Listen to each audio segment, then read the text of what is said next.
नारद जी के संवाद की, नारद जी के गुणों की जब बात करते हैं तो नारद जी यानी ज्ञान, नारद जी यानी नैतिकता, नारद जी यानी मन की गति, नारद जी यानी संवाद की शुचिता, नारद जी यानी संतुलन, नारद जी यानी असुर और सुर यानी मतभेद रखने वालों के बीच में भी संवाद की शक्ति। और सबको जोड़कर देखें तो नारद जी यानी क्या? तो नारद जी यानी लोक मंगल की कामना। पत्रकार उससे अलग नहीं हो सकता।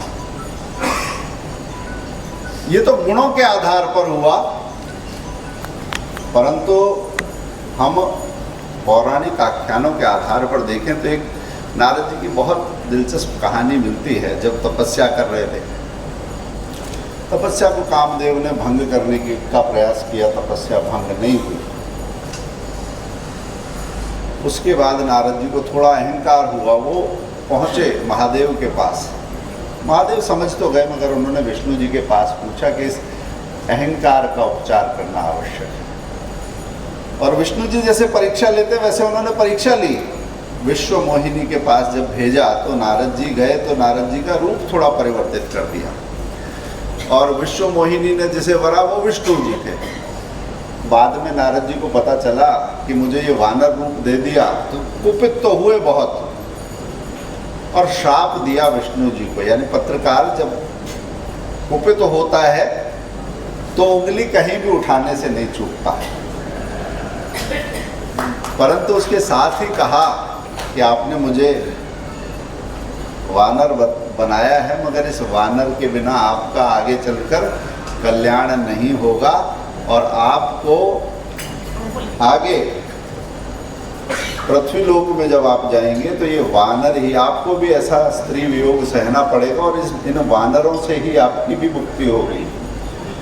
तो आज जब इस सभागार में देखता हूँ तो सब केसरिया दिखता है, और फिर एक चेहरा ध्यान आता है कि लाल देह लाली लसे और अरिधर लाल लंगूर, वज्र देह दानव दलन, जय जय जय कपिसूर। लाल देह लाली लसे, अरुधर लाल लंगूर, वज्र देह दानव दलन, जय जय जय कपिसूर। और जब ये बोलते हैं तो जो चित्र आता है उस पर प्रसाद एक ही चढ़ाया जाता है, और वो है सिंदूर। और वो जो सिंदूर है, वो जो सिंदूर है उसमें शुचिता भी है, सामर्थ्य भी है, शक्ति भी है, शक्ति के साथ एक धैर्य भी है। और उस प्रतीक रूप में ये बहुत छोटे में कहूँ, अभी जैसे संगीता जी ने कहा कि जब शक्ति जागती है और उसके साथ समझ भी होती है, तो लंका खत्म करने की शक्ति है, मगर अभी समझना है, वो समझ लें कि अभी केवल अशोक वाटिका उजाड़ी है।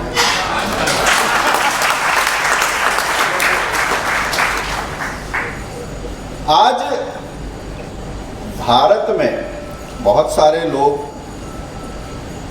कहते हैं कि 2.5 मोर्चे का युद्ध है। चीन भी है और पाकिस्तान भी है, एक मोर्चा घर के भीतर भी बोलता है। बाहर वालों को निपटाने की बहुत शक्ति है, मगर तीसरे मोर्चे की शक्ति जो है, जो 2.5 मोर्चे पर जो मोर्चा लेना है, वहाँ आकाश और ब्रह्मोस नहीं चलाने हैं, वहाँ आप और हम ही हैं। और तकनीक की वो शक्ति है कि 100 करोड़ के चैनल के सामने जब एक 8,000 रुपये का मोबाइल लेकर एक युवक या युवती खड़ा हो जाता है और बताता है कि असल बात क्या है, देश की बात क्या है, सच क्या है और इस समय होना क्या चाहिए, तो वो शक्ति आज हम सबके पास है। और इसलिए मुझे लगता है कि मीडिया में भी मठाधीशी के दिन गए। जैसे अलग अलग जगह पर राजनीति में परिवारवाद के जैसे दिन गए, उसी तरह से मीडिया में मठाधीशी के दिन गए। और आज सही गलत की छान फटक करने की ताकत तकनीक ने हम सबको दी है। और यदि राष्ट्रीय विमर्श में कुछ कोई टेढ़ा मेढ़ा काम करने की कोशिश करता है, फेक न्यूज़ फैलाने की कोशिश करता है, तो ये किसी संपादक की अकेले की जिम्मेदारी नहीं है, किसी मीडिया घराने की एक जिम्मेदारी नहीं है, या जिसे पत्रकार के तौर पर आप जानते हैं केवल उसका ये काम नहीं है। आपने भी स्मार्टफोन ले रखा है, मगर ऐसा ना हो कि फ़ोन ज़्यादा स्मार्ट है और हम ज़्यादा बुद्धू हैं। ये हमारे काम करने का मोर्चा है। आज इस विमर्श की लड़ाई में कुछ लोगों ने तरह तरह की बातें की। मैंने देखा कि कुछ लोगों ने शेयर बाज़ार का एक स्क्रीनशॉट डाला कि एक चीनी हवाई जहाज बनाने वाली कंपनी के शेयर ऊंचे उठे हैं और राफाल के शेयर इस बीच में ऐसे नीचे गिरे हैं, तो इसका मतलब हम हार गए, ये कहना वो चाह रहे थे। मैंने उन्हें उत्तर दिया कि शेयर बाज़ार की कैंडल स्टिक से नहीं, युद्ध मिसाइलों से लड़े जाते हैं, और शेयर बाज़ार के लिए और बाकी सब चीज़ों के लिए चीनी कंपनियां कितना पीआर करती हैं वो आपसे बेहतर कोई नहीं जानता होगा, क्योंकि भारत में मीडिया में भी पैसा लगाने से चीनी कंपनियां पीछे नहीं थी। न्यूज़ क्लिक जैसी एक कंपनी के पीछे पैसा लगाया था, वो कंपनी भी बहुत सादी कही जाती थी। 5 एजेंडे से बोल रहे हैं, इसलिए हमें कोई नाम लेने में कोई गुरेज नहीं है। कहते थे कि बहुत सादगी से वहाँ काम होता है। करीब 23 करोड़ रुपए उसमें चीनी कंपनी ने लगाया था। एक 9वीं क्लास पास बालक को उसके खर्चे में दिखा रखा था कि कई करोड़ रुपए वो वेतन देते थे। काम क्या था? खबरों के माध्यम से चीनी एजेंडा को आगे बढ़ाना। अभी कल एक यूट्यूबर पकड़ी गई है, वो चैनल चलाती थी, और चैनल नहीं चलाती थी, चैनल कम चलाती थी। कहा यह जा रहा है कि पाकिस्तानी एजेंडा ज़्यादा चलाती थी। ऐसे बहुत सारे लोग होंगे, मगर ऑपरेशन सिंदूर के विशिष्ट संदर्भ में ऐसी कुछ बातें अवश्य होंगी जो हम सबको कहनी चाहिए। हमारे पास हमारे फेसबुक पोस्ट पर हो सकती है, ट्विटर पर हो सकती है, हमारे अपने प्रकाशन में हो सकती है, अपने मध्य में जो बैठकें हैं उसके बीच में हो सकती है। ऐसी कौन सी बातें हैं कि ये स्थगन नहीं है, ये अल्प विराम का समय है। अभी पाकिस्तान के जो प्रधानमंत्री ने कहा भी था कि शायद 18 मई तक ही ये ऑपरेशन सिंदूर विराम है, और शायद उनकी धुकधुकी बढ़ी हुई थी, मगर इस बीच में प्रोपेगेंडा पॉलिटिक्स पूरी चल रही है। तो उस प्रोपेगेंडा पॉलिटिक्स के सामने रखने वाले कुछ बिंदु हैं जो हमें अवश्य रखने चाहिए।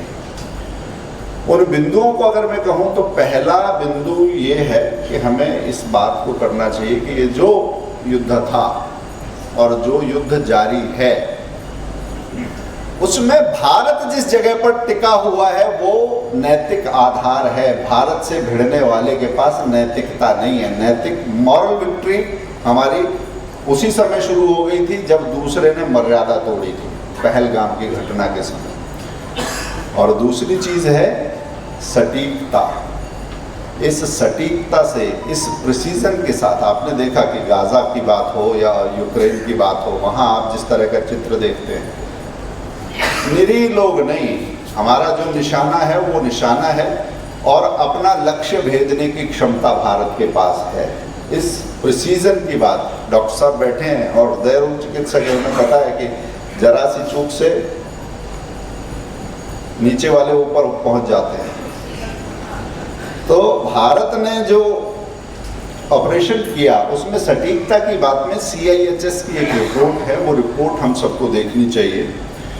भारतीय सेना ने 14 आतंकी शिविरों को विनष्ट किया है, और उसके साथ लश्कर और जैश के 3 लॉन्च पैड इस बीच में तबाह किए हैं, और साथ ही साथ ISI के 2 कमांड सेंटर ख़त्म किए हैं।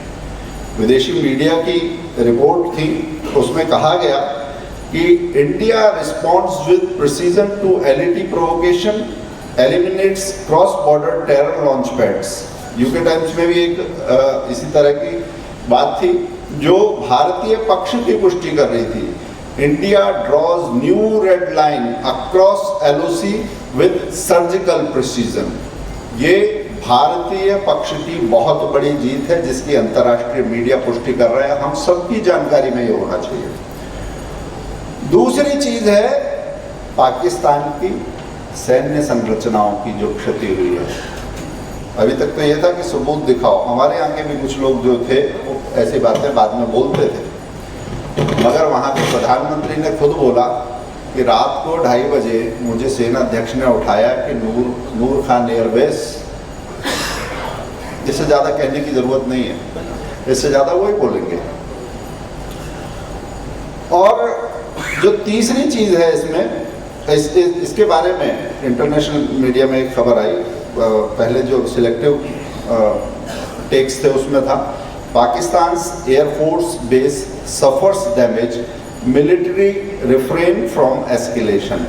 उन्हें पैर खींचने पड़े, क्योंकि एक चीज़ होती है, नूर खान एयरबेस के बारे में मैं थोड़ी सी और बात करूँगा।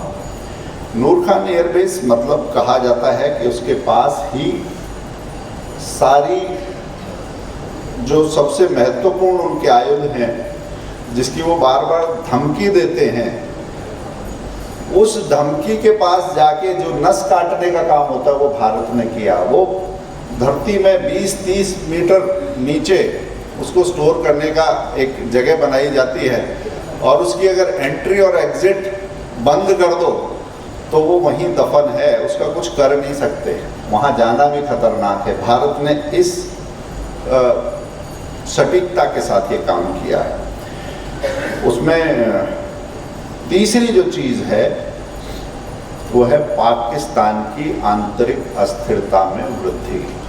हमने कुछ बलूच नेताओं से बात की थी इस बीच में, अगर आपने देखा हो, भारतीय मीडिया में और किसी ने की हो नहीं, पांचजन्य ने बात करके उन बलूच नेताओं के साक्षात्कार आपके लिए कि उनके मन में क्या चल रहा है, वो पांचजन्य ने आपके पास पहुंचाया। और उस समय बलूचिस्तान में, सिंध में, खैबर पख्तूनख्वा में भारत की कार्रवाई के बाद वहाँ के शासन से जो लोग त्रस्त हैं वो बाहर सड़कों पर आ गए, और उन्होंने कहा वहाँ के मोर्चे पर लड़ाई चलती रहेगी, मगर हमारी स्वतंत्रता की लड़ाई जो है हम वो आरंभ कर रहे हैं। कुछ लोगों ने स्वतंत्रता के दावे भी किए, मगर उन दावों का पुष्ट होना या स्थिति का साफ होना अभी बाकी है। मगर ये बात है, पक्की है कि पाकिस्तान एक विखंडन की प्रक्रिया से इस बीच में गुजर रहा है। एक और अगली बात है, मैं उस समय हमने पांचजन्य में न्यूज़ शॉर्टिंग के लिए एक अलग व्यवस्था लगाई थी। एक तरफ हम पाकिस्तान के रेडियो चैनल्स को सुन रहे थे और दूसरी तरफ उनके यूट्यूब्स को स्कैन कर रहे थे। तो जैसे किसी के चोट पड़े मगर वो हंसता हुआ दिखने की कोशिश करे, इसलिए लड़ाई के बीच में कई सारी जगह पर डिस्को के गाने बज रहे थे उनके यहाँ पर।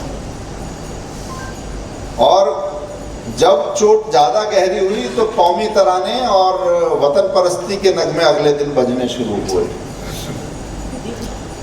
मगर YouTube में एक ख़ास बात देखने में आई कि YouTube में सारे जो लाइव करते थे बहुत ज़्यादा, वो सारे लाइव रोक दिए गए थे। वहाँ का जो नियंत्रण था कि अंदर की जो बात है वो बाहर नहीं जानी चाहिए। फिर उसके बाद एक प्रोपेगेंडा शुरू हुआ और सबने कहना शुरू किया कि हमने अटैक का जवाब तो दिया ही है, भारत ने जो किया, हमने ऐसा साइबर अटैक किया है कि बीजेपी की वेबसाइट हैक है, रिजर्व बैंक की वेबसाइट हैक है, जो पेमेंट सिस्टम है वो गिर गया है। सारी जो उन्होंने चीज़ बताई हमने स्कैन किया, और हमने जब स्कैन किया तो हमें पता चला कि चीज़ थोड़ी उल्टी है। और CERT इन और जो हमारा रॉ ने जो टारगेट किया, उसके बाद पाकिस्तान में उस समय बड़ी भारी हाहाकार की स्थिति थी। और वो जिन फाइल्स और एक्सटेंशन को भेज रहे थे वो हमारी मीडिया ने बहुत टाइमली सब लोगों को अलर्ट किया। उस समय एक पाकिस्तान के बहुत बड़े पत्रकार हैं मीर साहब, उन्होंने एक लाइन कही, वो यहाँ उल्लेख करने लायक है, cyber blackout from Pindi to Karachi never seen before. ये एक ऐसा मोर्चा था जिस पर भारत ने खाली हमला ही नहीं किया, बहुत अच्छे से पटखनी दी है। भारत की उस शक्ति के नाम आपको ताली बजानी चाहिए।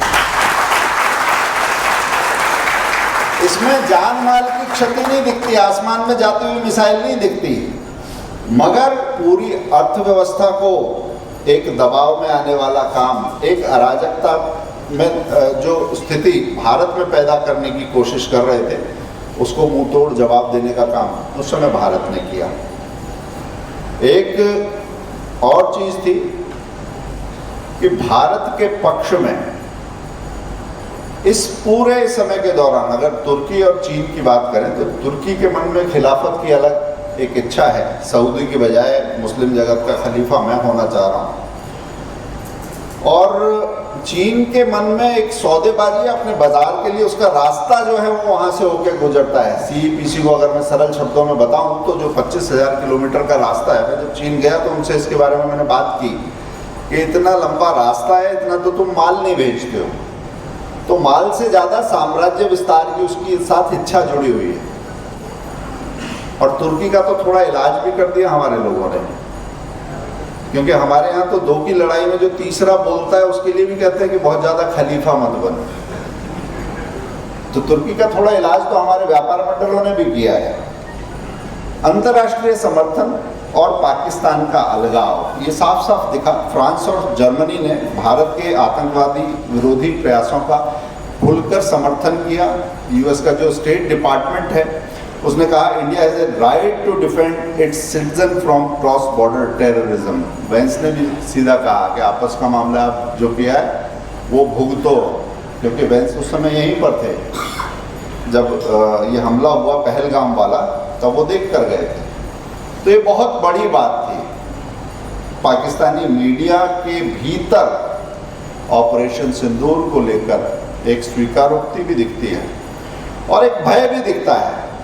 एक नहीं, वहाँ के कई सारे जो वरिष्ठ पत्रकार और विश्लेषक थे उन्होंने टीवी डिबेट्स में भारत की बढ़त को साफ साफ स्वीकार किया है। ARY न्यूज़ एक बड़ा चैनल है, उस पर ऐसे दृश्य देखने को है। एक हसन अली है, उन्होंने कहा कि भारत ने रणनीतिक गहराई में घुसकर हमारी कमज़ोर नसें पहचान ली हैं।